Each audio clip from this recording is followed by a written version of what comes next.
नमस्ते। मैं वैद्य दिलीप गाडगिल पुणे में आयुर्वेद की प्रैक्टिस करता हूँ पिछले 40 वर्षों से। और अभी जो मैं बताने वाला हूँ वो इम्यूनिटी कैसे बढ़ाए, प्रतिकार शक्ति कैसे बढ़ाए और हमारा जो नैतिक अ, धैर्य का ह्रास हुआ है उसको कैसे बढ़ाए, आयुर्वेद और योग के जरिए ये इसके बारे में बताने जा रहा हूँ। तो ये आयुर्योग ये संकल्पना हमने इसके बारे में रखी है और ऐसा है कि हम चाहते हैं कि यह दोनों शास्त्र फिर से एक बार जुड़ जाए। वैसे आयुर्वेद और योग दोनों बहुत प्राचीन भारतीय शास्त्र है और ये ऋषि मुनियों की मानव जाति के लिए बड़ी देन है।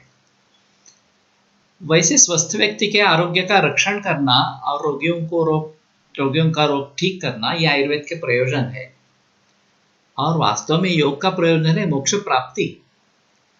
किंतु हुआ यह ऐसे कि पूरे विश्व भर में आज रोग का प्रचार प्रसार हुआ है और वो इस स्वास्थ्य रक्षण और रोग मुक्ति इसके लिए हो रहा है।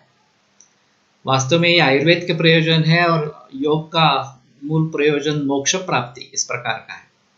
फिर भी ये भी बात सही है कि योग से भी इसके ये चीजें हासिल होती है, जैसे कि स्वास्थ्य रक्षण और रोगों का निवारण इस प्रकार से। लेकिन आयुर्वेद में इसके बारे में काफी ज्यादा बहस है, काफी ज्यादा जानकारी है और उसका जो मूल उद्देश्य ही वही है, तो इसलिए हम उसमें जाने की कोशिश करेंगे। पतंजलि मुनि ये शेषनाग के अवतार इस प्रकार से बताए गए हैं और ये आयुर्वेद, योग और व्याकरण इन तीनों में कॉमन इस प्रकार की एंटिटी है। तो ऐसा है कि योगेन चित्तस्य पदेन वाचां मलं शरीरस्य च वैद्यकेन योपाकरोत्तम प्रवरम मुनीनां पतंजलिम प्रांजलिरानतोस्मि। जिन्होंने योग के द्वारा चित्त के बल, पद यानी कि व्याकरण, इसके द्वारा वाणी के दोष या मल और वैद्यक के द्वारा शरीर के मल दूर किए, ऐसे मुनिश्रेष्ठ पतंजलि, उनको मैं नतमस्तक होता हूँ, हाथ जोड़कर नतमस्तक होता हूँ, ये इसका अर्थ है। तो इसमें एक चीज अहम है कि एक ही पतंजलि मुनि ने जो अग्निवेश संहिता आयुर्वेद में लिखी गई थी, आत्रेय से अग्निवेश ने ज्ञान प्राप्त किया था और उसके आधार पर एक संहिता लिखी थी, उसका प्रतिसंस्करण पतंजलि ने चरक नाम से किया। व्याकरण में महाभाष्य जो अष्टाध्यायी ग्रंथ है पाणिनि का, उसके ऊपर कात्यायन के वार्तिक है और उसके ऊपर एक व्याकरण महाभाष्य पतंजलि मुनि ने लिखा है। और वैसे ही योग शास्त्र में पतंजलि योग सूत्र इन्होंने लिखी है, ये एक बहुत ही अहम इस प्रकार का कार्य है। तो एक ही व्यक्ति 3 शास्त्रों में बहुत बड़ा काम करने वाली इस प्रकार की है और इसीलिए जाहिर है कि हम उनको नतमस्तक होकर नमस्कार करते हैं।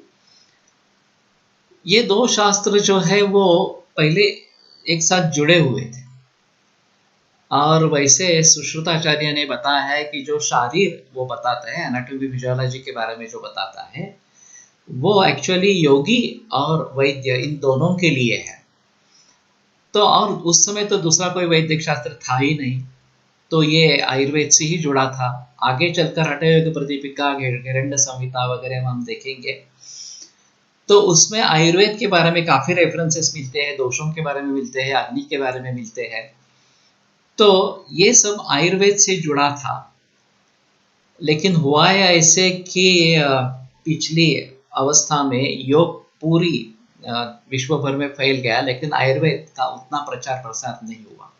अभी आयुर्वेद भी तेजी से बढ़ रहा है पूरे विश्व भर में और खास करके अभी की जो स्थिति है कि स्वास्थ्य रक्षण यह हमारे लिए एक अहम भूमिका हो गई है। कैसे स्वास्थ्य का रक्षण करें और कैसे ये कोरोना एपिडेमिक से बचे। तो कोरोना एपिडेमिक या पैंडेमिक जो है उसके साथ में अभी भी पहले उसके डेंगू, चिकनगुनिया इस प्रकार की रोगों के साथ आती रही है और एपिडेमिक्स होते रहे हैं। लेकिन इस प्रकार के संसर्गजन्य रोगों से हम कैसे बचें, और वैसे भी और भी कई बीमारियां हैं जो संसर्गजन्य नहीं है, नॉन कम्युनिकेबल डिसीजेस जिनको कहते हैं, जैसे कि कैंसर है, हार्ट डिसीज है, डायबिटीज है, ओबेसिटी है। तो इनसे भी कैसे बचें, इन रोगों को रोकथाम के लिए हमें योग और आयुर्वेद इन दोनों की सहायता लेनी पड़ेगी। और वैसे भी जीवन के सार्थक के लिए भी इन शास्त्रों का सहयोग आवश्यक है।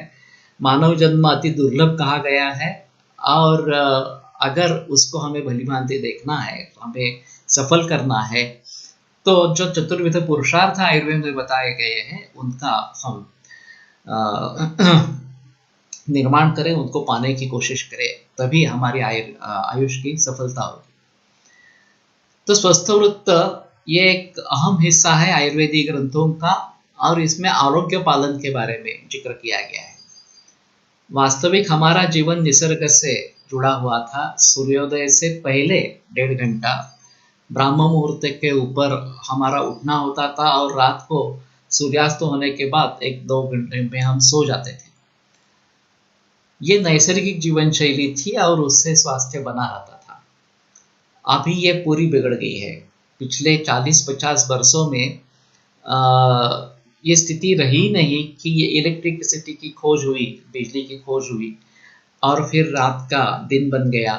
रात को देरी से खाना, देरी से जागना, और फिर सुबह देरी से उठना, ये सब कॉमन हो गया। तो इसमें हमारे मूल कारण है, हमारी जो प्रतिकार क्षमता कम हुई है, उसका मूल कारण इस जीवन शैली में है। और वैसे आयुर्वेद दिनचर्या, ऋतुचर्या, सद्वृत्त यानी कि अच्छा आचरण और विशेषतः आहार, इसके माध्यम से आरोग्य का रक्षण कैसे करें, उसको कैसे बढ़ाए, इसके बारे में मार्गदर्शन करता है। और खास करके आहार के बारे में बहुत गहराई में जाकर सोचना पड़ेगा, क्योंकि शरीर तो आहार से ही बनता है। जो हम खाते हैं उसी से हमारा शरीर बनता है, और उसको हम कैसे नजरअंदाज कर सकते हैं, उसको हम कैसे विचार में नहीं ले सकते हैं। तो ये जरूर आवश्यक है कि हम आहार के बारे में गहराई में जाकर सोचें, किस प्रकार के आहार से हमारी रोग प्रतिकार क्षमता बढ़े, उसके बारे में हमें सोचना है। आहार, निद्रा और ब्रह्मचर्य अथवा गृहस्थाश्रम का काम, ये जीवन के 3 आधार स्तंभ बताए गए हैं। और इस हमारी जो श्रृंखला रहेगी, या आयुर्योग गुरुकुल नाम के हमने स्थापित किया है, और लगातार ये इसके यूट्यूब में, व्हाट्सएप के ग्रुप में, या फेसबुक में, इंस्टाग्राम पे इसके वीडियोस आते रहेंगे। और ये सभी के लिए है, आम जनता के लिए है, जो भी मेडिकल प्रैक्टिशनर्स है उनके लिए भी है, खास करके जो योगा टीचर्स है पूरे विश्व भर में उनके लिए है, और पालक और शिक्षक, ये जो अभी जिनके हाथ में अगली पीढ़ी है उनके लिए भी है। तो सभी इसका फायदा उठाइए, तो सारा ज्ञान मुफ्त में आपको उपलब्ध होगा, और जितना भी बेसिक नॉलेज जरूरी है वो सब हम इसके जरिए देने का प्रयास करेंगे। तो अभी के कोरोना वायरस के भयपूर्ण वातावरण में संपूर्ण विश्व भर में मनोधैर्य और रोग प्रतिकार शक्ति बढ़ाना आवश्यक है। जो बहुत से सारे मृत्यु हो रहे हैं पूरे विश्व भर में, वैसे भारत की स्थिति उनके अपेक्षा काफी अच्छी है, लेकिन फिर भी एक तनाव बना हुआ है कि अगर मुझे कोरोना वायरस का इन्फेक्शन हो गया, मुझे अलग रहना पड़ा, और फिर आगे बचने के चांसेस है नहीं है, वगैरह वगैरह, इसके बारे में। तो इस तनाव से भी रोग बढ़ते हैं। विषादो रोगवर्धना नाम, ऐसा हमारे एक यहाँ सूत्र है। तो स्ट्रेस अगर बढ़ जाते हैं तो तनाव से रोग बढ़ते हैं। तो हमें इसमें से बाहर निकलना है, तो उसके लिए पॉजिटिव स्टेप्स लेने हैं, कुछ करना है, ये कोरोना से हम बाधित न हो, और अगर यदि मुकाबला करने पड़े तो हम अच्छी तरह से उसका मुकाबला करें। योग के 8 अंग हैं, और विशेषतः आसन, प्राणायाम और ध्यान, ये काफी फैले हुए लोगों को उसके बारे में जानकारी है। तो इनकी एक खासियत है कि ये बहुत अच्छे ढंग से इम्यूनिटी बढ़ाने के लिए काम में आ सकते हैं। वैसे योग के लोग भी इसके लिए प्रयास कर रहे हैं पूरे विश्व भर में। आयुर्वेद में स्वस्थ वृत्त का काफी विवरण है, और पंचकर्म के द्वारा भी हम इम्यूनिटी को बढ़ा सकते हैं। या पंचकर्म एक आयुर्वेद की खासियत है। वैसे भी योग में षटक्रिया काल है, लेकिन उनका भी इस्तेमाल ज़्यादा नहीं होता है। और पंचकर्म तो आयुर्वेद की खासियत है, यह अगर हम भली भांति करेंगे तो भी हमारी इम्यूनिटी बहुत अच्छी बढ़ेगी। सिर्फ इसमें आवश्यकता है कि हम अपनी मानसिकता बदल लें। तो मानसिकता अगर बदल ले और इसका मुकाबला करने है, हमें रोग प्रतिकारक शक्ति बढ़ानी है, मनोधैर्य बढ़ाना है, ये अगर हम करेंगे तो जरूर ये हम इसके ऊपर काबू पा सकेंगे। मनोधैर्य उभरने के लिए और रोग शक्ति बढ़ाने के लिए, रोग प्रतिकार शक्ति बढ़ाने के लिए नैसर्गिक जीवन शैली अत्यावश्यक है। बहुत सारे लोग सोच रहे हैं कि हम कुछ दवा ले लेंगे उससे प्रतिकार शक्ति बढ़ जाएगी, या कुछ कोरोना को रोकने के लिए दवा लेंगे, या ये जो अभी वैक्सीन का चल रहा है वो करने से करेंगे। लेकिन वैक्सीन का भी ऐसा है कि ये म्यूटेट हो रहा है, जो वायरस है वो बदलता रहता है, उसका स्वरूप, तो स्वरूप बदल गया तो वैक्सीन का कोई मतलब नहीं है। तो मूल रूप से रोग प्रतिकार शक्ति बढ़ाना यही इसका हल है, नैसर्गिक हल है। और उसके लिए कुछ अनुशासन की मानसिकता जरूरी है कि हम कुछ नियम बनाए, हम हमारे लिए रात को जल्दी सोना है, सुबह जल्दी उठना है, नियमित रूप से योगाभ्यास वगैरह इस प्रकार का करना है, व्यायाम करना है। तो और खाना जो है वो ढंग से खाना है, अच्छी तरीके से खाना है, जो खाना है वो सोच समझ कर खाना है। अगर कुछ आसान नियमों का इस प्रकार से पालन करेंगे तो रक्त शक्ति का हम बढ़ा सकते हैं, प्रतिकार शक्ति हम बढ़ा सकते हैं और कोरोना पर विजय हासिल कर सकते हैं। तो ये योग और आयुर्वेद इन दोनों के माध्यम से पॉसिबल है, शक्य है। आयुर्वेद गुरुकुल इस नाम से यूट्यूब में चैनल प्रस्थापित हुआ है। यहाँ नियमित रूप से विविध व्याख्यान प्रदर्शित होंगे। सभी अवश्य इन्हें देखें और दूसरों को भी बताएं। हम इसकी लिंक जो है वो शेयर करते रहेंगे, टेलीग्राम ग्रुप हो या फिर यूट्यूब ये व्हाट्सएप के ग्रुप हो, ईमेल हो, किसी भी तरीके से हम इसको प्रकाशित करते रहेंगे। तो सभी देखें, अवश्य देखें और दूसरों को भी बताएं।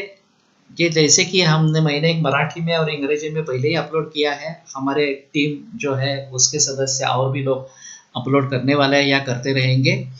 और अभी मैं हिंदी में पहली बार कर रहा हूँ, ये हिंदी का सिलसिला भी चलता रहेगा। तो सभी लोग, विशेषतः योग शिक्षक, वैद्यक, व्यावसायिक, पालक एवं शिक्षक, इनके लिए ये उपयुक्त है। और खास करके बच्चों का ध्यान रखते हुए पालक और शिक्षक इसमें ज़्यादा से ज़्यादा जुड़ जाए, योग शिक्षक इसमें ज़्यादा से ज़्यादा जुड़ जाए, तो ये हमारे सभी के लिए फायदेमंद इस प्रकार का होगा। तो यहीं पे विराम लेते हैं और फिर से मैं हाजिर होऊंगा और कुछ इस प्रकार से वीडियोस लेके। प्रार्थना से रुकेंगे। आयुर्वेद प्रकांडो निगदित इह हि शल्यतंत्र प्रधानः, शिष्येभ्यः शाश्वतोऽयं निखिल जन कृपा व्याप्त चित्तेन येन, आयुर्वेदस्य वाञ्छन् पुनरपि भुवने ताञ्च सुष्ठु प्रतिष्ठां, श्रेष्ठं धन्वन्तरिं प्रणमति च सदा वैद्यवर्गो हि नूनम्, वैद्यवर्गो हि नूनम्। यहाँ पे विराम लेते हैं। मैं फिर से इसमें हाजिर हो जाऊंगा और जरूर ये सिलसिला आगे चलता रहेगा।